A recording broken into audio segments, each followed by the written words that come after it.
tugas kita adalah mendidik, membimbing, mengajar, melatih, serta menilai peserta didik kita. Agar tugas kita itu bisa kita jalankan dengan baik, maka kita ciptakan pembelajaran yang bisa menantang, yang bisa mengembangkan potensi peserta didik kita itu secara efektif, kreatif, inovatif, serta menyenangkan. Salah satu model pembelajaran yang bisa Bapak Ibu lakukan adalah model pembelajaran batik tulis. Langkah pembelajarannya sangat sederhana sekali. Yang pertama, baca.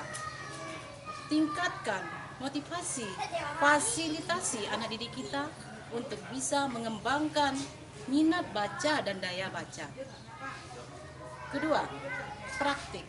Setelah anak didik kita membaca sesuatu yang dia dapatkan, latih mereka untuk mempraktikkan, memperagakan. Boleh dengan bahasa tubuh, nyanyian, tarian, ataupun bermain peran. Yang ketiga, tulis.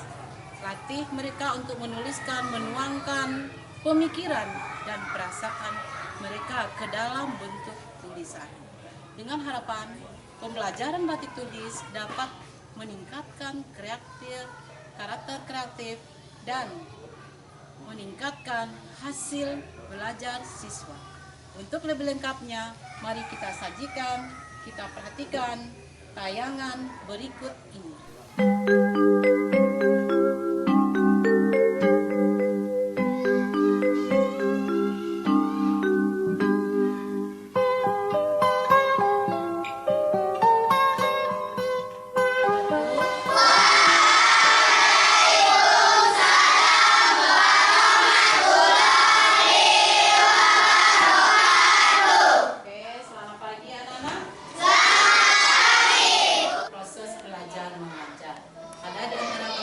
Hadir hari ini? Tidak semuanya hadir. Sebelum kita mulai pelajaran, terlebih dahulu mari kita duduk. Silakan, Kadi.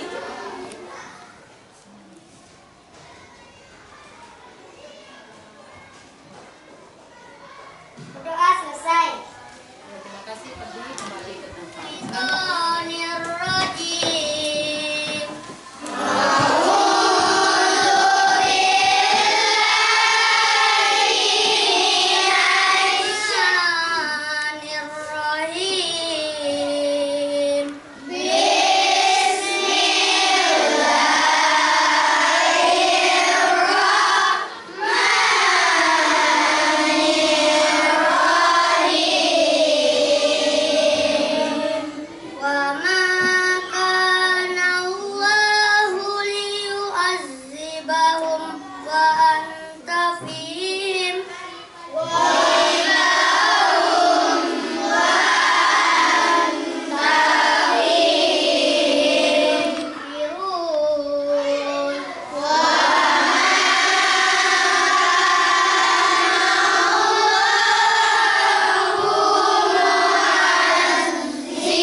Aku berlindung kepada Allah dari godaan syaitan yang terkutuk dengan menyebut nama Allah yang Maha Pengasih lagi Maha Penyayang.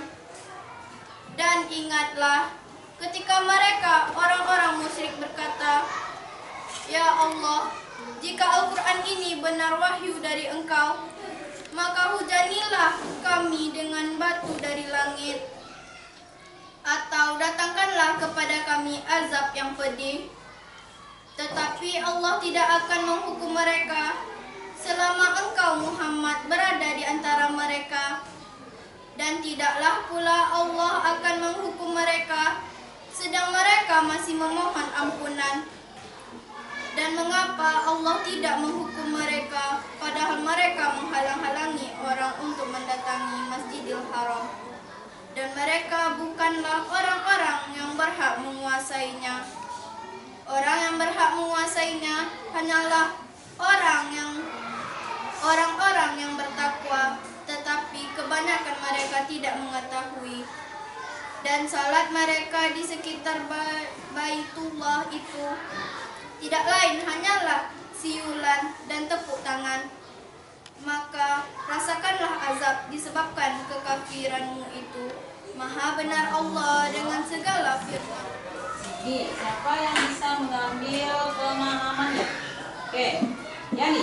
Allah tidak akan menghukum orang-orang musyrik si Adam di dekatnya. Orang Allah tidak akan menghukum ya kalau masalah orang kafir menghalangi orang yang beriman untuk sholat di Masjidil Haram. Oke, Angga. Allah mengajak orang yang kafir. Allah akan mengazab orang yang kafir. Siap untuk belajar? Sekarang kita masuk ke dalam materi pelajaran kita. Bahasa Indonesia adalah tentang cerita. Oke, sebelum kita mulai kelas 4, untuk apa kamu ke sekolah?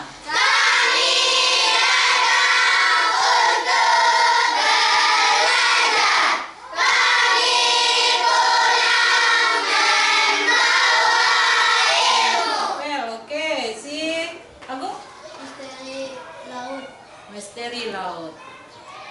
Makasih, Zak. Asal bulan negeri membuat. Azhar. Asal dan Al-Qadar. Kan? Banyak cerita yang pernah kamu baca. Hari ini ibu ingin mengajak kamu belajar dengan menggunakan model batik tulis. Baca. Kemudian kamu bisa dalam cerita itu nanti setelah kamu baca ada unsur-unsur cerita di dalam. Apa saja masih ingat unsur cerita yang ada dalam cerita? Tema. Yang kedua? Tokoh. Cerita. Yang ketiga? Cerita. Yang kedua? Unsur cerita. Yang kelima? Cerita. Oke, ibu akan bagi kamu ke dalam beberapa kelompok. Ya, silakan kamu duduk ke dalam kelompok yang masing-masing. Oke, silakan pilih buku cerita yang kamu sukai. Nanti kamu nanti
juga baca deh. Ini apa yang dibaca? Emang apa? Oke, apa yang dibaca? Apa? Berapa belas? Apa nih ceritanya? Oh, Kiki Koko di mana kalian? Kalau Alif? Oke, sekarang baca, cari tokoh cerita apa saja karakter dari tokoh cerita yang ada dalam bacaan. Sedangkan satu teman saya, namanya Kiki, umurnya 11 tahun. Sifatnya periang, sedikit serius dan cermat. Hobinya membaca, makan bakso, melihat film dan bertualang. Dan saya akan mengenalkan nama saya. Nama saya Koko, umur saya 9 tahun. Sifat saya periang, pemberani, selalu ingin tahu harmonis. Hobi saya bermain bola, melihat film dan bertualang.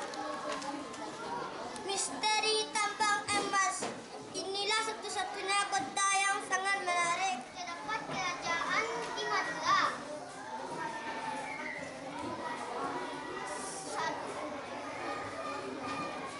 Ya.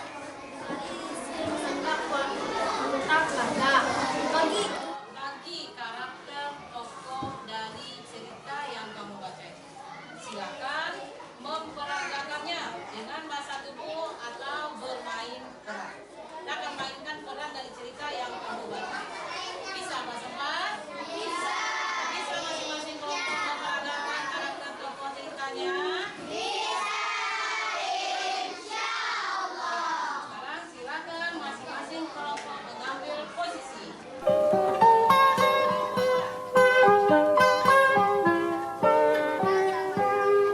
Pagiku cerah, matahari bersinar, ku gendong tas merahku di pundak. Selamat pagi semua, ku nantikan dirimu di depan kelasmu, menantikan kami.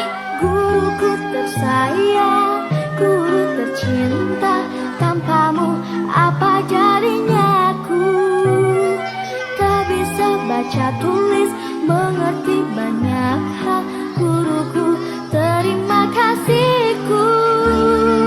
Nyatanya diriku kadang buatmu marah, namun segala maaf kau berikan.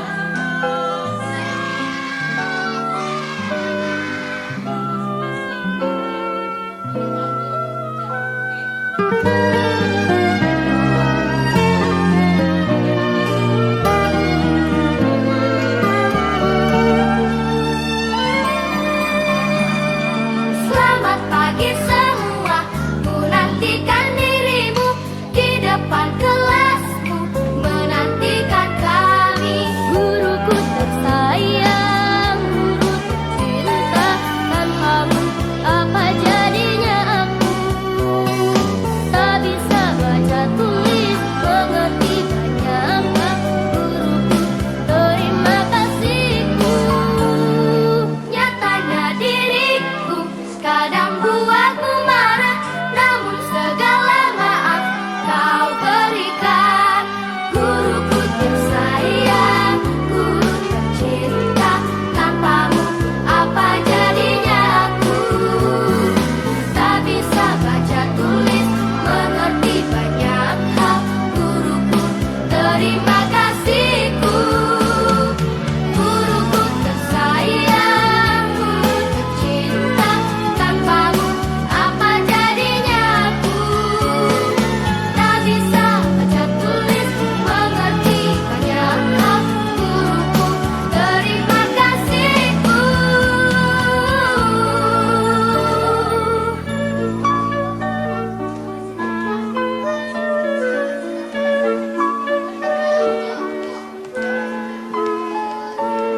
Melanjutkan cerita yang sudah dibacanya, kemudian dipraktekkannya karakter dari tokoh cerita kita.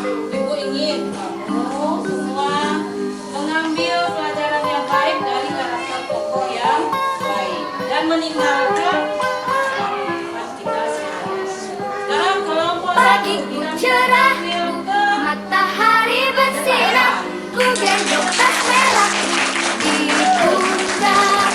Selamat pagi semua, ku nantikan dirimu di depan kelasmu, menantikan kami.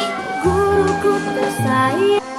Assalamualaikum warahmatullahi wabarakatuh. Waalaikumsalam. Cerita tentang 3 pangeran. Saya Cindy, berperan sebagai pembawa cerita. Ya. Saya Abi berperan sebagai anak pertama. Saya Ferdi berperan sebagai anak ketiga. Saya Fauzan berperan sebagai anak kedua. Saya Habib berperan sebagai raja. Pada suatu hari, raja mengumpulkan ketiga putranya. Wahai anak-anakku, berkumpullah. Baik, ayah. Duduklah. Saya memanggil kalian karena umur saya telah berlanjut dan saya berharap akan menggantikan tahta saya dengan salah satu syaratnya, yaitu menjawab pertanyaan saya dengan jujur. Wahai anakku, saya ayahanda. Bagaimana cintamu kepada rakyatmu? Cintaku kepada rakyatku seperti gunung ayahanda. Kenapa seperti gunung? Karena gunung itu besar, tinggi, dan kuat mencengkram tanah ayahanda. Tetapi gunung itu tidak ada di kerajaan ini. Di pulau-pulau lain banyak gunung ayahanda. Bagaimana wujud cintamu kalau seperti gunung yang tinggi? Anak pertama raja pun tidak bisa menjawab pertanyaan dari raja. Kemudian, Wahai anakku, Saya ayahanda. bagaimana cintamu kepada rakyatmu? Cintaku terhadap rakyatku setinggi bintang ayahanda. Kenapa seperti bintang? Karena bintang itu indah, berkilau, banyak bertaburan dan tingginya mengalahkan si gunung ayahanda. Bagaimana wujud cintamu kalau seperti bintang yang tinggi? anak kedua raja pun juga tidak bisa menjawab pertanyaan dari raja.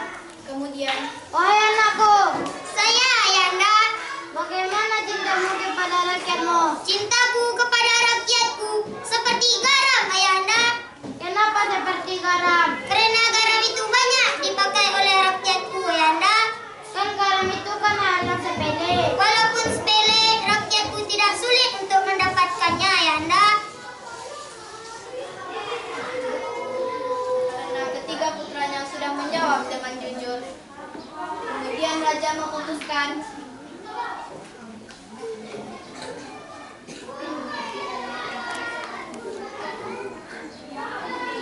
Menggantikan tata saya. Sedia ayahanda. Anakku, apakah kamu bersedia? Jika kakakmu, adikmu, apakah kamu bersedia? Bersedia, ayahanda. Apakah kamu bersedia kalau kakakmu, adikmu yang akan menjadi raja? Sedia ayahanda.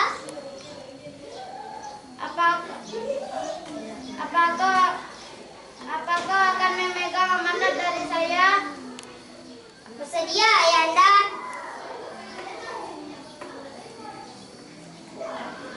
Baiklah. Tata ini saya serahkan kepada engkau. Engkau anakku. Saya terima ayah. Apakah kamu bersedia memegang amanat dari ayah? Bersedia ayahanda. dan akhirnya yang menjadi raja adalah anak ketiga dari raja. Amanat cerita yang dapat kita ambil dari cerita tiga pangeran tadi adalah: 1. Hal yang sepele itu banyak dipakai oleh orang. 2. Kita tidak boleh sombong seperti gunung dan bintang. 3. Kita harus menerima keputusan dengan bijaksana dan lapang dada. Sebagai raja harus memilih dengan bijaksana. Demikianlah kami akhiri dengan mengucapkan Assalamualaikum warahmatullahi wabarakatuh. Itulah penampilan tadi dari kelompok 1. Ibu nanti juga ingin kelompok 2 akan tampil memperagakan pula. karakter dari tokoh cerita yang lain. Ya, untuk minggu yang akan datang, siap-siap kelompok 3 dan kelompok 4. Oke, terima kasih ya kepada kelompok 1. Hebat ya. Terima kasih. Tepuk tangan sekali lagi. Oke,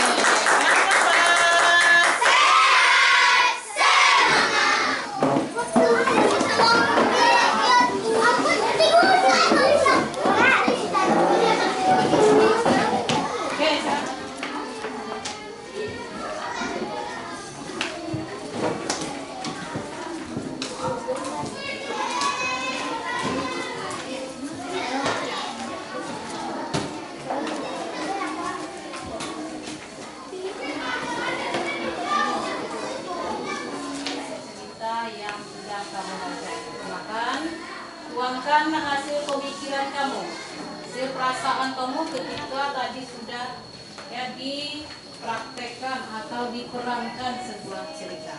Ya, akhirnya boleh kamu buat ya pelajaran yang bisa kita ambil dari membaca cerita ada. Oke, silakan.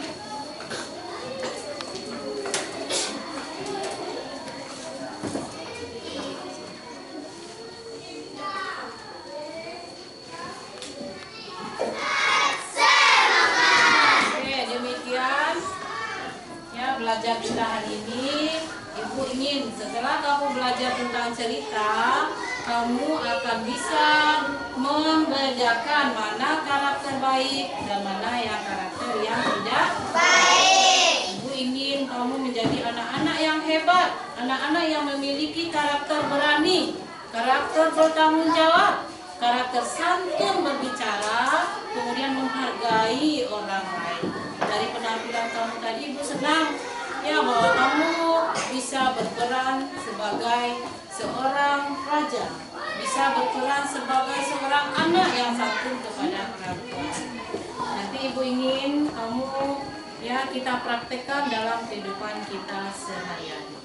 Nah, untuk Assalamualaikum warahmatullahi wabarakatuh.